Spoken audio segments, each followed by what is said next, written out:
Aniya na mga dagkong balita sa Balitang Bisdak karong Lunes.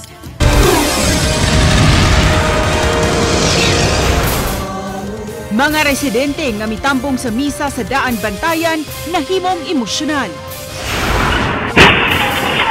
Duha ka mga sakyanan nga nagdala og mga relief goods paingon sa norte na aksidente.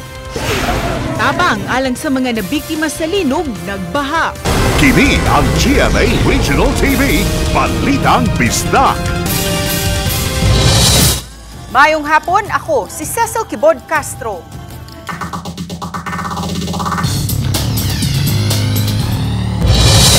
Duha ka mga sakyanan nga maghatod unta og mga relief goods sa mga biktima sa linog sa Northern Cebu ang nahaybol sa Trans Central Highway habig sa barangay Kansumuroy, lungsod sa Balamban. Ano ang report ni Alan Domingo.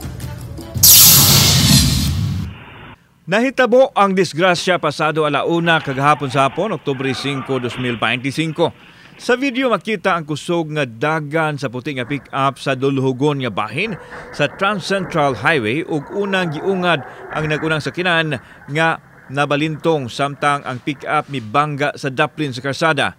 Way nakala sa insidente apan adunay 11 ka mga tawo ang nangaangol tungod sa maong panghitabo. Sa impormasyon sa Balamban Municipal Police Station nga padong sa Northern Cebu, ang pick-up kay maghatod matod pa og ginabang alang sa makabanay nga nabiktima sa linog.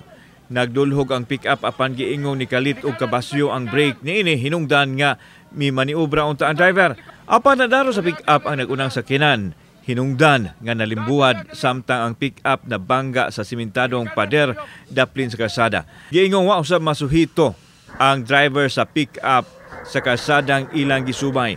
Gidala dayon sa Provincial Hospital sa lungsod sa Balamban ang mga naangol apan doon na usay gipangdala sa Tambalanan sa Cebu City. Pamilya kay maghatod ang tao relief goods. Ay ang pong dito kay ang nagdagan pa sila padung sa ubos na magtangan na siya og break. Kauban si Clover Lumayag, ako si Alan Domingo. Balitang Bisdak. Sa bakanting luna sa Barangay Kugon sa Bugo City, gipabarug ang mga tent nga kasamtangan unyang pahilunaan sa mga mulupyo nga nawagtangan og panimay tungod sa magnitude 6.9 nga linog. Si Nico Sereno sa report. Kadaghanan sa mga nabiktima sa linog wala mo balik sa ilang tagsa-tagsa ka mga panimay. Subay niini, mimando si Presidente Bongbong Marcos sa pagpabarog sa Tent City. Ilabi na kung dili diha-diha dayon mapangitaan og kabalhinan ang mga nawad-an sa ilang panimay. Gisusi nila ni DPWH Secretary Vince Dizon, Tourism Secretary Cristina Frasco ug Philippine Red Cross Chairman kanhi Senador Richard Gordon ang Tent City. Moabot sa 2,500 tents ang ipabarog sa dapit. Kumpleto kini sa water station, sanitation facilities ug uban pa nga mga amenities. Gikan sa Bugo, milahos ang mga opisyal sa lungsod sa Medellin kung diin ipabarog usab ang Tent City. Kawawa naman kasi, di ba, yung mga kababayan natin that are currently nasa roads or nakakalat, di ba, kawawa sila from the elements. So the LGU will be handling that. It's a complete city practically. You have a medical, although the mayor already has not too far away from here, a health center. Yung mga triage, yung mga sumasakit kagad siya, magagamot dito. First, we will start with those families na permanently yung bahay nila na damage talaga. And then second po, we will also try to, may report kasi second, yung sa Philvox, there was a new fault line. So we will try to convince or maybe force evacuate those residing along the fault line. Uban ni Godfrey Relien, Nico Sereno, Balitang Bisdak. Magsilbing abag alang sa nagpadayong relief operations ang gihimong website sa pipila ka mga estudyante subay sa nahitabong linog sa miaging semana. Ani ang report. Unom ka adlaw human nga gitayog sa magnitude 6.9 nga linog ang Northern Cebu, daghan gihapon na nanginahanglan og tabang gikan sa pagkaon, tubig ug hygiene kit ug sa unsa may mamahimong magamit aron nga makasugod pagbalik sa normal nga kinabuhi. Kini ang nakahatag og kadasig sa mga IT student sa University of Cebu nga sila si Clint, Adrian ug Vince aron nga himuon ang Cebu Calamity App. Yung mga nakikita naming mga Facebook post sinasaad doon na bakit dito sa lugar namin hindi pa umaabot yung mga relief goods. yung mga donations hindi pa umabot dito. Mamahimong mangayo og tabang nga ginahanglan sa website. Mamahimong ibutang sa Cebu Calamity App ang saktong lokasyon sa lugar. Nandito po din yung longitude and latitude, yung coordinates and yung mga relief items na kailangan nila, yung people, estimated number of people sa lugar na yan, yung contact number, then yung urgency level. Tungod sa ilang website, gidapit sila sa Cebu Provincial Government aron nga makatabang sa relief operation. We have added a button that you will be redirected to their website. You will then know if ilan na yung mga lugar na napuntahan ng ating Cebu Province. Ang aming new feature is about validation and verification with the help of the Cebu Province IT team. Pamatuod kini nga bisan kung estudyante pa ang mga nagdisenyo, makatabang gihapon og dako. Since like wala talaga kaming pera, ginamit na lang talaga namin yung skills namin na para makakontribute. Ako si Orchid Serpingkaw, Balitang Bisdak. Usa ka ginang nga biktima sa 6.9 milinog sa Bugo City mihurot paghatag sa tanan niyang mga tindang nga libre alang sa mga tawo nga nagkinahanglan og pagkaon. Ato siyang ilailahon sa report ni Alan Domingo. Taliwa sa trahedya nga nabugna sa 6.9 magnitude nga linog, mitumaw ang bulawanon nga kasing-kasing sa usa ka gamayng negosyante nga biktima usab sa katalagman nga nakahimo sa pagtabang sa iyang mga silingan. Siya si Ethel Unabia, kansang balay, nga nahimutang sa SM Care sa sitio Cogita, Barangay Pulambato, ang nadanyos. Imbis iyahang kaugalingon ang sigurohon, giuna niya ang mga silingan pinaagi sa pagpanghatag sa tanan niyang tinda sa mga taong nagkinahanglan. Pagkaon, mainom, tanang panginahanglanon, gipaambit niya sa tanan. Bag-o lang niya kini, kinumpra og ang iyang puhunan inutang pa. Nagpamahid sa luha si Ethel tungod sa kasakit nga ilang nasinatian.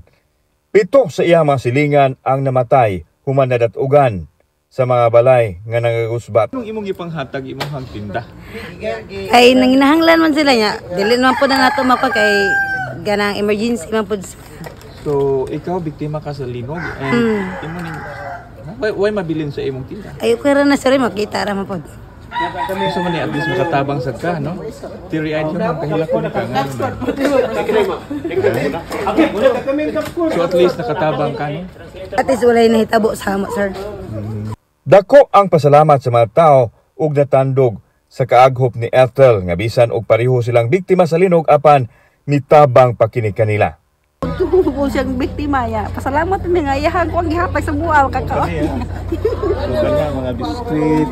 Salamat kami sa mong silingan sir kay lang tindahan nito nakuan iyan lang tong ipangatag sa amo ang iyang mga tinda. Wow. Dako kami pasalamat kay nami silingan nga kuan kasing-kasing. Ang tinda ni Ethel makatabang unta kaayo sa iyang pamilya nining panahona pero gipilit niyang ipaambit kini sa mga tao nga sama kaniya nagkinahanglan og tabang. Kauban si Clifford Lumayag, ako si Alan Domingo. Balitang Bisdak. Kini ang GMA Regional TV, Balitang Bisdak.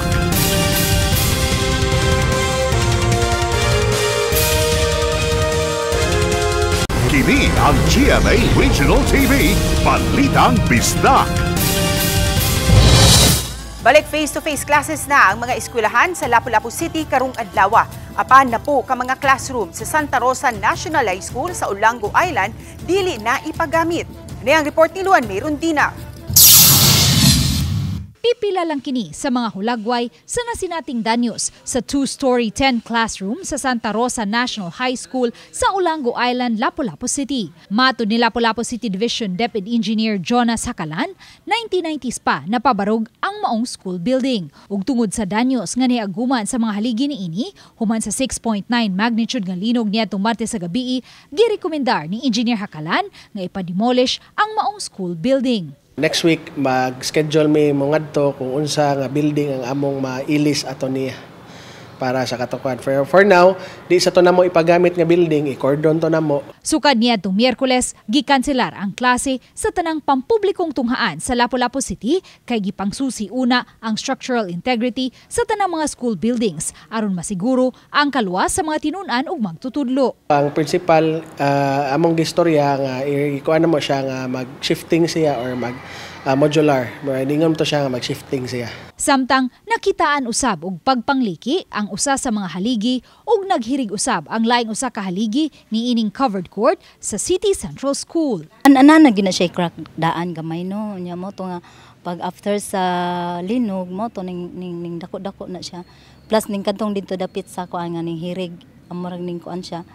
Murag ning tilt unsay term ana sakto murag ning hirig ba. Gikordo na ang nasoing covered court samtang gipaabot pa ang rekomendasyon sa consultant sa City Engineer's Office. Matod sa ilang assistant school head, mahinungdanon kaayo ang covered court sa tunghaan kay didto nila ipahigayon ang tanan nilang school activities. Ang nakaschedule nga GSP o BSP encampment sa mga estudyante sunod semana, ibalhin na lang una nila sa school grounds. Niadtong Biyernes, gisusi usab ni Engineer Hakalan ang classroom sa grade 1 sa second floor sa 4-story school building nga nakitaan og pagpangliki ang haligi ug ang bungbong niini. May pagpangliki usab sa beam sa classroom sa grade 4 nga nahimutang sa 3rd floor sa mao gihapong school building. Maghuwata sa report ni Engineer Compedio regarding ani kay yaman ning gi-assess structurally. So unsay iyang gawa siyang report pagamit pa niya di mag-agad ta. Ni saad man to siya nga karong adlaw mahatag niya. Matod ni Engineer Hakalan, ang nahipos niya nga mga report sa danyo sa tulo ka mga tunghaan ang basihan nila sa pondo nga igahin aron makapatukod og bagong school building ug sa unsa mang repair nga gikinahanglan. Uban ni Godfrey Rilien, Luan Merondina, Balitang Bisdak. Kini ang GMA Regional TV, Balitang Bisdak.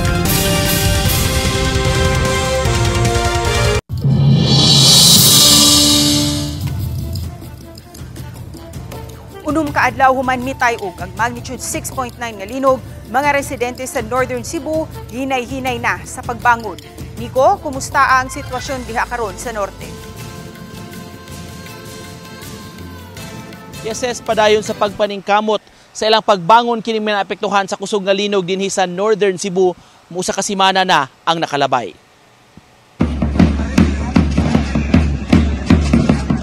Usa ka sayaw sa pag-ampo ngadto sa Balaang Bata gikan sa barangay Mabolo, Cebu City.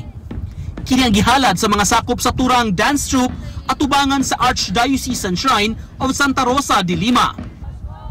Ang traditional sinulog prayer dance ilang gihalad sa mga biktima sa linog sa Northern Cebu. Gihimo sa grupo ang sayaw, subay sab sa pagpanghatag sa ilang katagi-barangay ug mga relief goods sa biktima. Tinabangan sa Senior Santo Niño makarecover og dali ang Danbandayan ug ubang mga neighboring municipalities. Kanang among sayaw nga sinuog halad na para sa batang gamay nga si Santo Niño. Samtang kagahapon, wala kapugni sa pipila ka mga biktima sa linog nga mamahimong emosyonal dihang mi-attend og misa. Gihimo kini ilawom sa mga tents sa compound sa simbahan kundiin gihimugatan sa parish priest sa iyang homily ang pagpahugot sa pagsalig sa Ginoo, taliwa sa mga hagit sa kinabuhi. Para natin ako andam. Nagandam na natay at kung andam malinaw magdilig kalisa ng bation. Samtang gisugda na ang inspeksyon sa mga nagusbat nga simbahan sa Northern Cebu. Apil sa mga misusi ang experts gikan sa International Council of Monuments and Sites. Mihimo usab og rapid assessment ang taga-National Historical Commission of the Philippines kun NHCP sa maong simbahan. Makikistorya pa ang kagamhanan ngadto sa Archdiocese of Cebu sa posibleng pagpapaayo sa mga simbahan. Daan Bantayan has been the most affected church in this region. Compared to Bantayan, this has more structural failures, as we can see. This church is the load-bearing masonry structure, so that got ruptured during the earthquake. The fragility of some of the walls, especially conditions, might have contributed to the failure. As of now, we just want to know kung ano yung extent of damage, and yung purpose nito is makagawa din ng development plan or yung reconstruction plan, and how do we reconstruct this.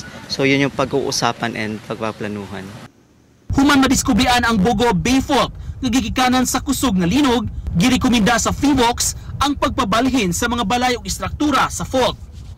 Matod sa ahensya, ana sa 5 meters sa magsigkaatba nga habig sa fault ang gikinahanglang himuong buffer zone. Sa pagkakaron, gisubay pa sa FIVOX ang gitas-on sa mong fault nga mitadlas gikan sa barangay Nailon, Dakit ug barangay Lapas.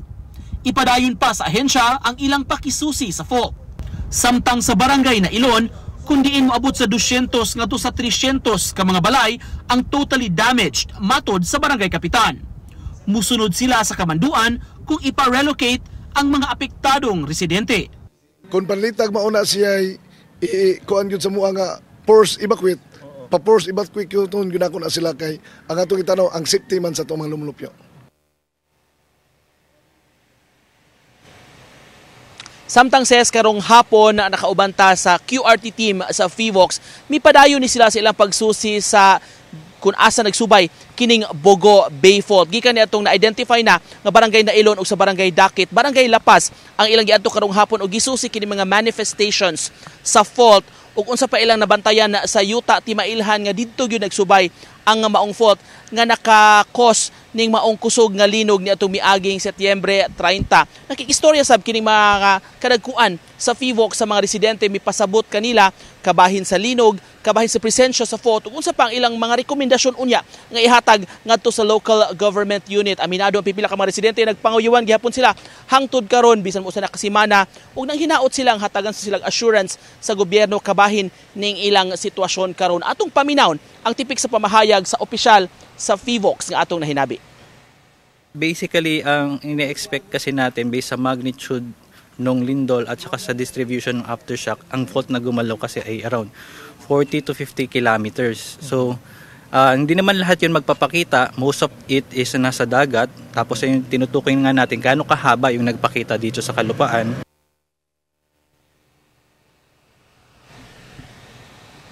Matod sa FIVOX, ipadayon nila ilang pag-investigate, pagsusi ning kabarangayan sa Bogo City kung naka-extend pa bagyod sa barangay Lapas kining Bogo Bay Fault. Mako ng latest gikan dinhi sa Norte, Ses.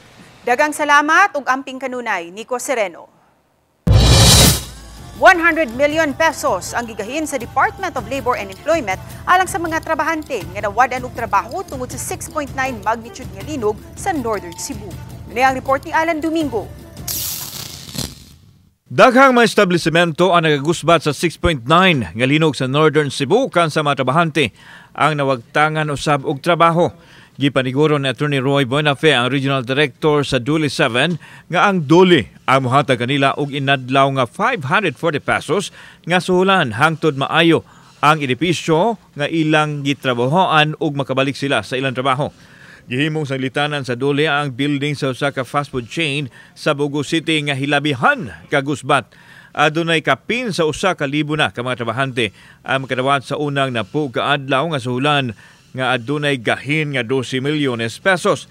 Giklaro ni Director Buenafe nga kiniubos sa programang tupad diin trabahoan sa mga empleyado ang ilang madawat pinaagi usab sa pagtabang sa paghawan sa mga angayang hiposon tungod sa linog. Nakig-alayo na ang duli sa mga LGU o sa mga kumpanya kansa ang edipisyo na guba. Mukapin sa 1,000 ka mga displaced workers ang swelduhan sa duli isip ayuda kanila samtang di pa sila makabalik sa trabaho human ang agusbat ang ilahang mga gitrabahuan. Kining mga empleyaduhalan ang ilang mga gitrabahuan nangaguba so dili makaabre. So since October 1 wa na sila income. So ang buhaton sa Department of Labor and Employment, kami mooy muhatag nilag assistance, okay? Pero kutubra sa minimum wage, no? So they will receive 540 per day, no? Nya atong gihatag nila una nga higayon nga assistance nga atong ihatag nila is good for 10 days. So they will receive 5,400 in the next few days. Makahatag ni kita sa atong mga sweldo para niining atong mga apektadong kaisulan. Samtang ipahibaw sa duli nga mamahimong mangayo og exemption ang mga negosyante nga dili una mopatuman sa bag-ong minimum wage nga 540 pesos kada adlaw. Apan alang lang kini sa mga negosyante nga grabing naapektuhan sa linog dito sa northern part sa Cebu. Nasayran nga sugod atong Oktubre 4 epektibo ang 540 pesos nga minimum wage. Mamahimong musang-at og petisyon ang mga negosyante ngadto sa wage board isip proseso. Nasabtan na sa ahensya ang sitwasyon nila tungod sa grabing epekto nga nahiaguman nga katalagman. We are also expecting labi na diha sa amihanang bahin sa Sugbo, dito sa Bugo area and the rest of the towns nga ibawta nga naigo sila. We expect also that some of the establishment will file exemptions. Kauban si Clover Lumayag, ako si Alan Domingo. Balitang Bisdak. Pag-ayom-ayom sa primary runway sa Mactan Cebu International Airport, temporaryo lang unang gipahunong samtang nagpadayon pa ang mga aftershocks. Samtang nahiagom usab og minor damage ang maong nasuing tugpahanan atol sa 6.9 magnitude nga linog. Si Luan Mirundina sa report. Human sa 6.9 magnitude nga linog niadtong Martes sa gabii, 2 ka oras nga nahunong ang operasyon sa Mactan Cebu International Airport. Nagpatuman gilayon og safety protocol ang naasong tugpahanan ug gipangsusi ang tanan nilang pasilidad. Dinhi na nila nasuta nga nahiagom og minor damage ang parehong Terminal 1 ug Terminal 2. Na-detach ang fireproofing coating sa Gate 25 sa Terminal 1. Na-misalign usab ang glass door sa Terminal 1. Natangtang usab ang kisami sa Gate 14 ug 15 sa Terminal 2. Ug na-detach ang usa ka tile sa female comfort room sa Terminal 1. Pulos na hinuon kini na ayom-ayom. Nunod sa hitabo, nalamba ang usa ka 63 anyos nga pasahero sa Terminal 2 kinsa nakasinati og pagpanakit sa pulso. Dali hinuon siyang nahatagan og medical assistance ug nakasakay ra usab siya sa aircraft. Samtang nagpanic attack ang usa ka 16 anyos nga pasahero tungod sa linog. Nagdumili hinuon kining mahatagan og medical assistance ug nipirma lang og waiver. Hinuon nakasakay ra usab siya sa aircraft. Pagka alas 12:01 sa tungang gabi, subling nibalik ang normal operation sa tugpahanan. So far wala may mga complaints, everybody understood ya, di man to nato tinuyuan. Samtang temporary usab unang gipahunong ang pag-ayom-ayom sa primary runway kay nasinati paghihapon ang mga aftershocks. Thankfully, everything is in order. Wala tayo nakita ng mga extraordinary or mga cracks. So far, so good ta. And what we are doing right now, kay napa may ongoing mga aftershocks is ang repair sa to ato mo nang gi-hold para open ang atong duha ka runways. Uban ni Marlon Melgazo o Rod Prado, Luan Mirondina. Balitang Bisdak. Gideklarar sa province of Cebu, Cebu City, Lapu-Lapu City ug Mandaue City nga luwas ug accessible gihapon ang ilang public areas, commercial zones, accommodations ug tourism sites. Base kini sa post sa Department of Tourism Philippines, bisan pa man nga gipaubos sa state of calamity ang Subo tungod sa linog. Mahimo gihapong mabisita ang mga tourist spots. Gawas nga makatabang sa kalikupan, mahimo usab kining panginabuhian. Lakip kini sa gihisgutan sa training seminar sa Carolina Bamboo Garden sa Antipolo, Rizal karong October 18 sa tema nga 27 Learn and Earn from the Bamboo Expert Seminar. Itudlo sa mga eksperto ang pag-atiman, pag-ani ug pagproseso sa mga kawayan aron ikaw makanegosyo niini. Gawas niini aduna ipihigayon nga tour sa amenities ug features usab sa Bamboo Garden. Sa mga interesado, mamahimo ka mong mag-email o magbisita sa website sa Carolina Bamboo Garden. Financial aid ug psychological assistance itanyag sa Mandaue City LGU alang sa mga lugar nga apektado sa linog sa Northern Cebu. Matod ni Mayor Junkie Uwano, muhatag sila og tag 1 million pesos sa 5 ka mga LGUs nga grabing naapektuhan. Ipaagi pa hinuon sa City Council ang budget para sa approval niini. Samtang nagplano ang Mandaue nga mupadala og mga eksperto alang sa psychosocial intervention himuon sa mga biktima sa linog. Magtambayayong para magpadala og personnel ang CSWD, City Health Office ug SAMSHO o Substance Abuse and Mental Health Services Office. Mahimo og syudad ug programa para mas makatabang sa debriefing sa mga naigo sa linog sa norte. Mandaue Psychological Response Team. So we're sending a 30-man team, nurses, psychometrician, social worker na makatabang niya dito in coordination with the kaning Provincial Social Welfare Development Office. Murag wala karon, no? So murag overflowing naman gyud ang assistant tungod sa pagtinabangay sa mga sugboanon. Ang psychological needs, especially sa mga bata. So that will be the first thing that we're going to do sa among team dito. Mag-conduct ni og kanang group sessions. Ang tanawon lang pud namo unsa pud ang ilahang needs, psychosocial needs nila. So we're siyang assessment to sessions pod. Walay nahitabong pagpangawat sa Northern Cebu human mitay og 6.9 magnitude nga linog.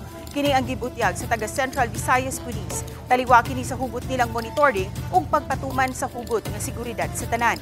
Gidahig ni PRO7 Regional Director Police Brigadier General Rodrigo Maranan ang mga police personnel ug ang publiko sa pagkooperar ug pagkamadisiplinado sa kahapsay ug kalinaw. Gisiguro sa otoridad nga magpadayon ng ilang patrolling ug checkpoints ug koordinasyon usab sa mga ahensyang seguridad. Nakabalik na ang mayoriya sa mga vendor sa ilang pwesto sa Mandawi Public Market. Human ma-certify sa mga engineers nga mamahimo na kining gamiton apan may pipila nga wa pa makabalik katong mga pwesto nga adunay damage nga namugna tungod sa linog. Nalusno ang parte sa concrete canopy sa atop sa building. Ang maong mga negosyante tungod sa na-damage nga parte anaara mi pwesto palibot sa merkado ug sa Dan P. Gomez. Mato ni Mayor Junkie Uwano, ipatanaw na nila og kompanya ang danyo sa building aron maplano ang pagpatangtang sa nahagsa nga parte. Ug gusto sab nila nga matrabaho kini dayon. Kami ang GMA Regional TV Balitang Bista. Kinatibukang puwersa alang sa mas dakong misyon ug mas halapad nga pag-alagad sa nasod. Mga kapuso, 80 days to go na lang ug Pasko na. Mayong hapon kanatong tanan ug dasig lang mga kapuso.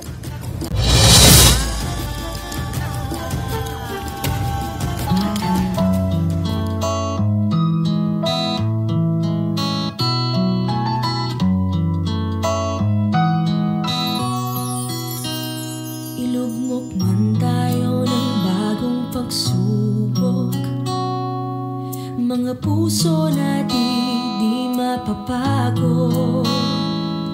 Abutin ng kamay na handang tumamay.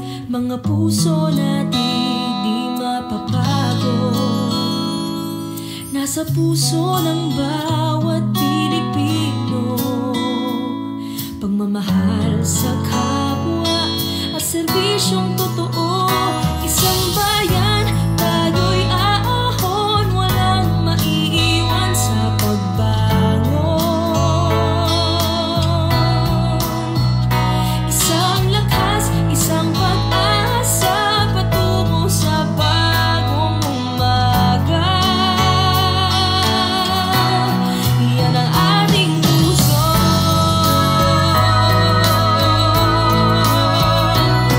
Ako ang aakay sa'yo, pangarap muling itatayo.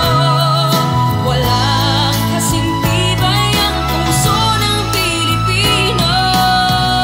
Isang bayan, tayo'y aahon, walang maiiwan sa pagbangon. Isang lakas, isang pag-asa patungo sa bagong umaga. Yan ang ating puso. Ganyan ang kapuso.